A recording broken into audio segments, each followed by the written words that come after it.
Time travel సాధ్యమేనా? Time travel stories, science fiction సినిమాలు, చందమామ కథలు ఎవరికి ఇష్టముండవో చెప్పండి.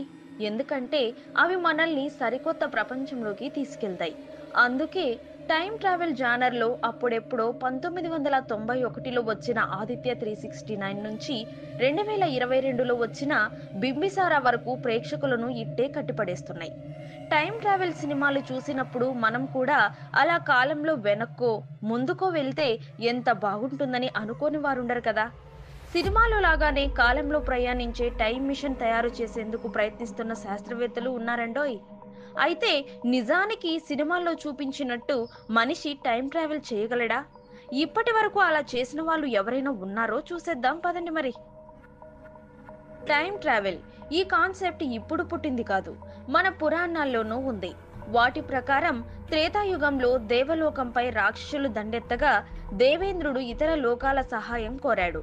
అప్పుడు భూలోకంలోని ముచికుందుడనే రాజు దేవలోకంలోకి టైం ట్రావెల్ చేసి అక్కడ కొన్నేళ్ల పాటు రాక్షసులతో పోరాడి దేవతలను గెలిపిస్తాడు. యుద్ధం ముగిశాక ముచుకుందుడు తాను తిరిగి భూలోకానికి వెళ్లి కుటుంబాన్ని కలవాలనుకుంటాడు. దానికి ఇంద్రుడు, నువ్వు ఇక్కడ యుద్ధం చేసింది కొన్నాళ్లే, కానీ అది భూలోకంలో కొన్ని లక్షల సంవత్సరాలకు సమానం, కాబట్టి అక్కడ నీకంటూ ఎవరూ లేరు అంటాడు. అంటే అప్పట్లో టైం ట్రావెల్ అనేది ఉన్నదన్నమాట. కానీ ఇప్పటి కాలంలో టైం ట్రావెల్ చేసినట్టు ఎలాంటి సాంకేతిక ఆధారాలు లేవు. అయితే చాలా మంది మేము టైం ట్రావెల్ చేశామని చెబుతూ ఉంటారు, కానీ దానిలో నిజమేంతో తెలియదు. అలాగే చరిత్రలో జరిగిన కొన్ని సంఘటనలు టైం ట్రావెల్ కాన్సెప్ట్ నిజంగానే ఉందేమో అన్న అనుమానాలు రేకెత్తిస్తుంటాయి. అలాంటి ఘటన 1911లో జరిగింది. 1911లో ఇటలీ 3 బోగీల కొత్త మోడల్ ట్రైన్ను తయారు చేసింది. ఆ ట్రైన్ ఫస్ట్ రైడ్లో 106 మంది ప్రయాణికులతో రోమ్ నగరం నుంచి బయలుదేరింది. మార్గంలో ఓ సొరంగంలోకి వెళ్లిన ఆ ట్రైన్ జాడలేదు. ఆ ట్రైన్ మరో స్టేషన్కి చేరుకోలేదు. కనీసం ఆ సొరంగాన్ని కూడా దాటలేదట. ఏదైనా ప్రమాదం జరిగిందేమో అని రైల్వే అధికారులు సొరంగాన్ని క్షుణ్ణంగా గాలించారు. ఆ ట్రైన్లో నుంచి దూకేసిన 2 ప్రయాణికులు తప్ప ఇంకా ఏ ఆధారం దొరకలేదు. ఆ 2 ప్రయాణికులు చెప్పిన ప్రకారం ట్రైన్ సొరంగంలోకి ఎంటర్ అవ్వగానే పెద్ద పెద్ద శబ్దాలతో పాటు పొగలు కమ్ముకోవడంతో వారిద్దరూ ట్రైన్ నుంచి బయటకు దూకేశారు. కట్ చేస్తే ఆ ట్రైన్ మిగిలిన 104 మందితో కాలంలో 66 ఏళ్ల వెనక్కి వెళ్ళింది.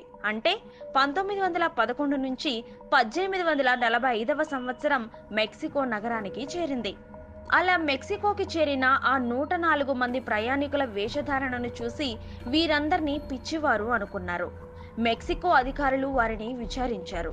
వారంతా ఇటలీలోని రోమ్ నుంచి ట్రైన్లో వచ్చామని చెప్పడంతో మెక్సికో అధికారులకు ఏమీ అర్థం కాలేదు. ఎందుకంటే అప్పట్లో ఇటలీ నుంచి మెక్సికోకు సముద్ర మార్గం తప్ప మరో దారి లేదు. దీంతో ఆ 104 మందిని పిచ్చివారిలా భావించి మానసిక చికిత్సాలయంలో చేర్పించి ఇటలీ అధికారులని సంప్రదించారు. అయితే అది 1845వ సంవత్సరం కావడం వల్ల అప్పటికి 1911 ట్రైన్ మిస్సింగ్ ఘటన ఇటలీలో చోటు చేసుకోలేదు. దీంతో మెక్సికో అధికారులు 104 మందిని మరోసారి విచారించారు. అయితే ఓ వ్యక్తి వద్ద ఉన్న సిగార్ పెట్టెపై 1907వ సంవత్సరం అని ప్రింట్ అయి ఉండడంతో అందరూ షాక్ అయ్యారు. ఇక 1911 నుంచి ఆ ట్రైన్ కోసం వెతుకుతున్న ఇటలీ అధికారులకు 1926లో గతంలో 1845లోనే మెక్సికోలో 104 మంది కాలంలో వెనక్కి వెళ్లారని ఓ రిపోర్టు కనిపించడంతో అంతా ఆశ్చర్యపోయారు. ఇదంతా ఎలా జరిగింది అనేది ఇప్పటికీ అంతుచిక్కని చిక్కుముడిగానే మిగిలిపోయింది.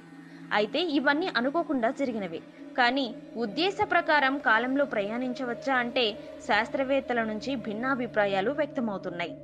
ఇప్పటి వరకు ఏ శాస్త్రవేత్త కూడా కాలంతో ప్రయాణించే ప్రక్రియను కనుగొనలేదు.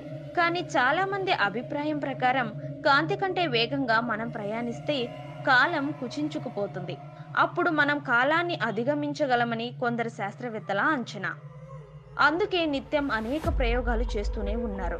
ఈ క్రమంలోనే రష్యా ఓ ప్రాజెక్టు చేపట్టింది. అదే టెలిపోర్టేషన్. దీనిలో మనుషుల్ని కాంతి రూపంలోకి మార్చుతారు. మనిషిలోని అణువులన్నింటినీ వేరు చేసి వాటిని విశ్వంలోని మరో అనుకూల ప్రాంతానికి చేరవేస్తారు. అక్కడ తిరిగి ఆ అణువులన్నీ కలిసి మానవ రూపం ఏర్పడుతుంది. నిజానికి ఇదో ప్రమాదకర ప్రాజెక్టు అని చెప్పవచ్చు. ఏది ఏమైనప్పటికీ టైం ట్రావెల్లో కాంతి వేగాన్ని అందుకోవడమే అసలు సమస్య. సో టైం ట్రావెల్ అనేది ప్రస్తుతం ఓ పాజిటివ్ ఐడియా మాత్రమే. అది సాధ్యమా కాదా అన్నది కాలమే నిర్ణయిస్తుంది. టైం ట్రావెల్ పై పరిశోధనలు, ప్రయోగాలు మాత్రం జరుగుతూనే ఉన్నాయి.